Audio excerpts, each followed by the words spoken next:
बिस्मिल्लाहिर्रहमानिर्रहीम। अस्सलाम वालेकुम नाज़रीन, आपका मेज़बान अली हुसैन जी।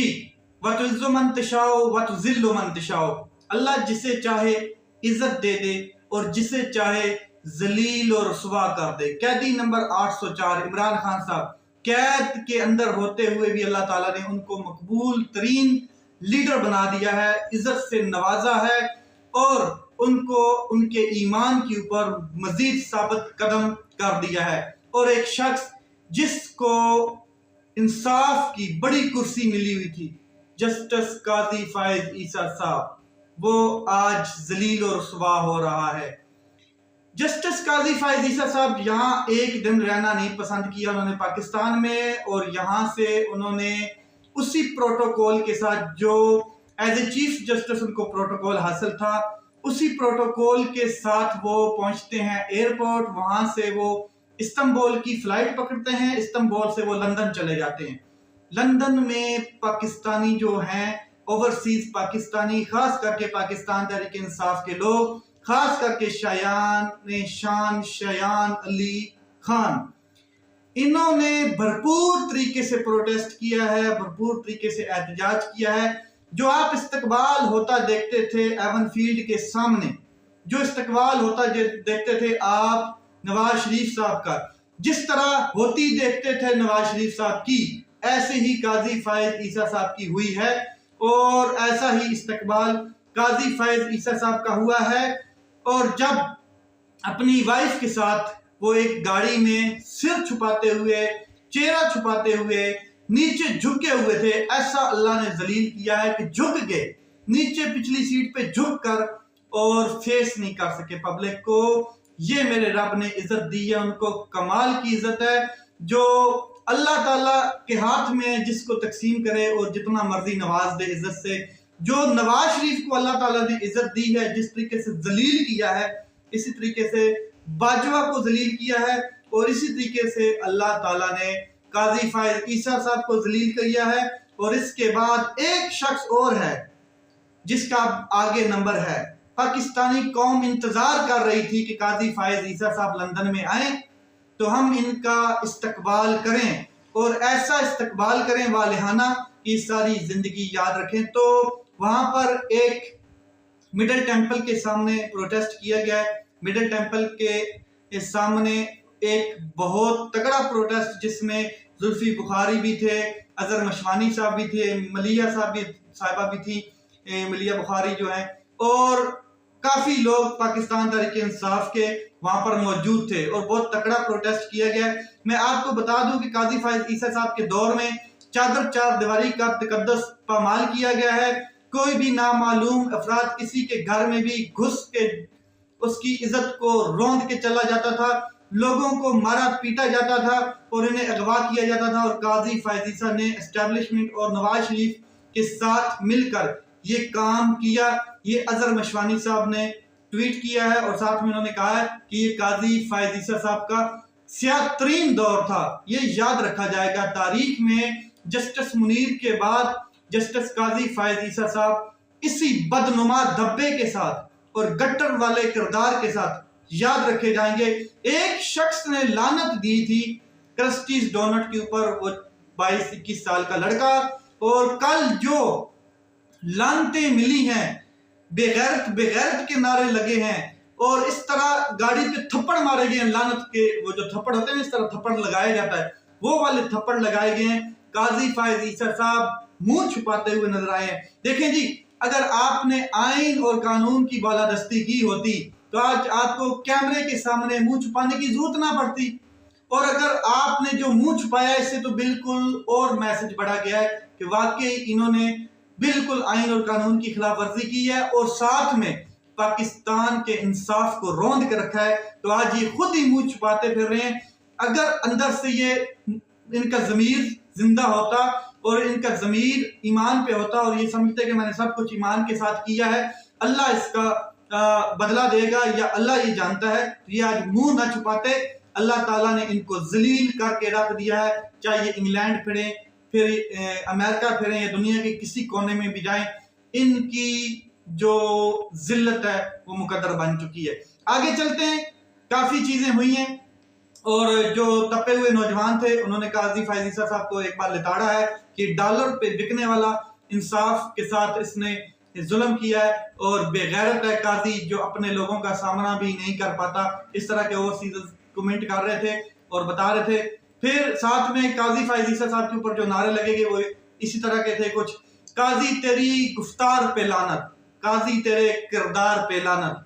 ओवरसीज पाकिस्तानियों ने ये नारे लगाए हैं, काजी तेरे इंसाफ पे लानत, काजी तेरे किरदार पे लानत। तो मिडल टेंपल के सामने बहुत बड़ा जो है एक एहतजाज किया गया।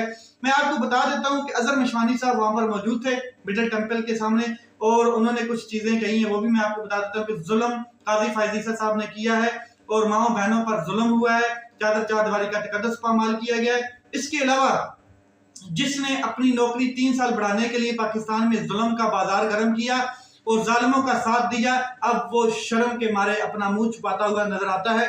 इसके साथ साथ उन्होंने कहा कि काजी फायज ईसा एस्टैब्लिशमेंट और नवाज शरीफ साहब से मिला हुआ था। इसके दौर में जजेस भी अपनी गैरत भूल चुके थे और लोगों के घरों का तकद्दुस तबाह किया गया।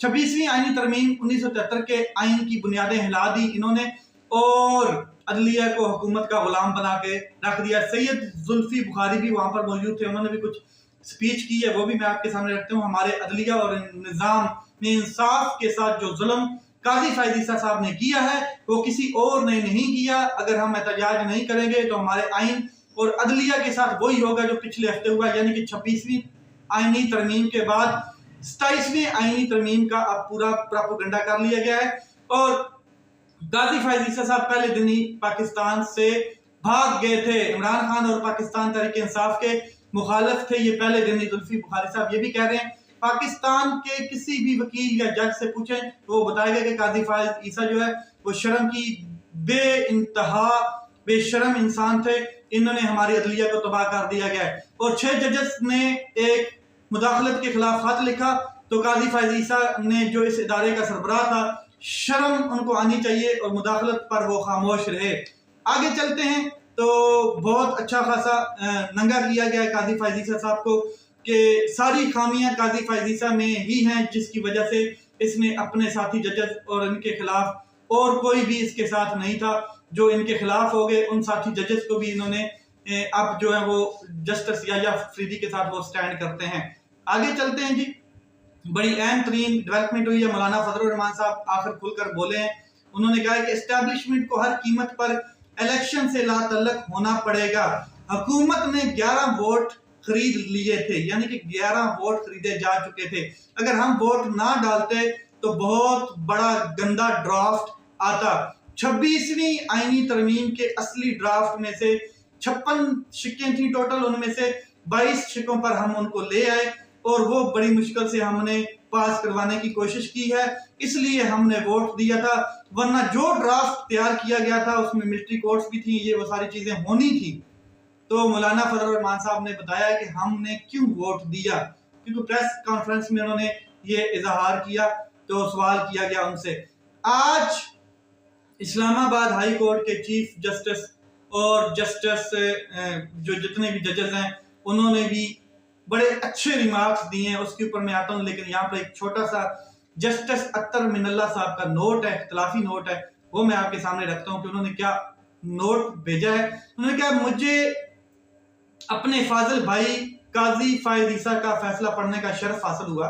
मुझे इनके कानून और आइन की वाज़ेह तशरीह से मुत्तफिक ना हुए और या इसकी तौसीक ना की करने की कोई वजह नजर नहीं आती, ताहम मुझे अपनी इजाफी राय शामिल करना जरूरी समझी। और ये इजाफी नोट है उनका, सॉरी इख्तिलाफी कह दिया था। तो उन्होंने कहा कि मैंने ये इसलिए इजाफी नोट लिखा है, कोई हुकूमत या इदारा मालूमात तक रसाई की बुनियादी हक से महरूम नहीं कर सकता। इसी किस्म का ये केस था जिसमें ये इजाफी नोट आया है। जस्टिस अख्तर मिनल्ला का मालूमात तक रसाई की दरख्वास्त पर काजी फायज ईसा से पहला इजाफी कम इख्तिलाफी नोट 1 साल के बाद उर्दू में जारी कर दिया गया है और उन्होंने लिखा है कि आर्टिकल 8 रियासत को ऐसी कानून साजी से रोकता है जो बुनियादी हकूक को खत्म या महदूद करे। सुप्रीम कोर्ट बुनियादी हकूक के तनाजुर में दीगर इदारे के इक़दाम का अदालती जायजा लेती है। ये नाकाबिले तसव्वुर है कि सुप्रीम कोर्ट शहरियों के बुनियादी हकूक छीन ले। अवाम ये समझें कि बुनियादी हकूक के मुहाफिज खुद हकूक महदूद करने में मुलव्वस हैं तो उनका एतमाद खत्म हो जाएगा। अवामी एतमाद खत्म हुआ तो अदलिया की आज़ादी कमजोर पड़ जाएगी। बहुत अहम और इजाफी नोट उन्होंने शाया किया है। अब मैं चलता हूँ इस्लामाबाद हाई कोर्ट की जानब। इस्लामाबाद हाई कोर्ट के जस्टिस मियां गुल हसन औरंगजेब ने इस्तादाद दहशतगर्दी अदालत के जज अबू अल असनाद जुल्करनैन पर शदीद बरम और सख्त तरीन रिमार्क्स दिए हैं। क्या कहते हैं जस्टिस मियां गुल हसन औरंगजेब? बिलाखिर जज अबू अल असनाद जुल्करनैन के साइफर केस में इमरान खान को सजा सुनाने के फैसले पर बोल पड़े हैं। अहम तरीन रिमार्क्स इस्लामाबाद हाई कोर्ट के जज बिलाखिर नाइंसाफी पर बोले हैं। जज अबू अल असनाद जुल्करनैन के साइफर में हमने इसके कारनामे देखे हैं। जो साइफर केस का ट्रायल उन्होंने किया है, तो जज साहब कह रहे हैं कि हमने इसके कारनामे देखे हैं। दुनिया की किसी अदालत में इस तरह की नाइंसाफी नहीं हुई जो इसने की है। साइफर केस में पता नहीं दुनिया का निजाम इंसाफ इस आदमी के बगैर चल ही नहीं सकता। जस्टिस गुल हसन औरंगजेब और जस्टिस अरबाब मोहम्मद ताहिर जो है जज अबू अल असनाद जुल्करनैन को मिसकंडक्ट पर वापस लाहौर हाई कोर्ट भेजने की सिफारिश के बावजूद ना भेजे जाने पर, यह एक मिसकंडक्ट था उनका और इनकी दो जजेस की सिफारिश थी कि इनको लाहौर हाई कोर्ट वापस भेजा जाए, तो जिसके ऊपर वो शदीद बरम होते हैं और उन्होंने कहा कि गैर मामूली रिमार्क्स देते हुए कहा कि ये जो ट्रायल था ये इसमें नाइंसाफी की गई है और बहुत सख्त तरीन नाइंसाफी की गई है। जस्टिस मियां गुल हसन औरंगजेब ने एडिशनल अटॉर्नी जनरल को मुखातब करते हुए कह दिया कि we are not the bloody lackeys, हम यहाँ इंसाफ करने बैठे हैं और अल्लाह को जवाब देना है। वजारत कानून अबू अल असनाद का दिफा कर रही है और कह रही है कि यही काम करो, इसलिए तुम्हें यहाँ पर बिठाया गया है।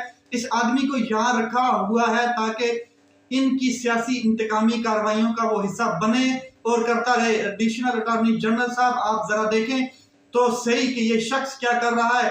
वजारत कानून बात करे इसके ऊपर। आगे दो रुकनी जो बेंच था अदालती समाअत जैसे शुरू हुई तो उन्होंने शदीद बरमी का इजहार किया और उन्होंने कहा कि इसको हमने सिफारिश की थी कि लाहौर हाई कोर्ट में भेजा जाए। यहाँ पर ये इंसाफ की धज्जियां उड़ा के रख दी है इसने और जिस किस्म का ये ट्रायल किया है। साइफर केस में दुनिया का कोई ऐसा जज नहीं है जो ऐसा इंसाफ की जो है वो नीलामी करे। लेट्स सी मामला किस तरफ जाते हैं। अपना ख्याल रखें, अपने भाई के इस चैनल का ख्याल रखें। पाकिस्तान जिंदाबाद।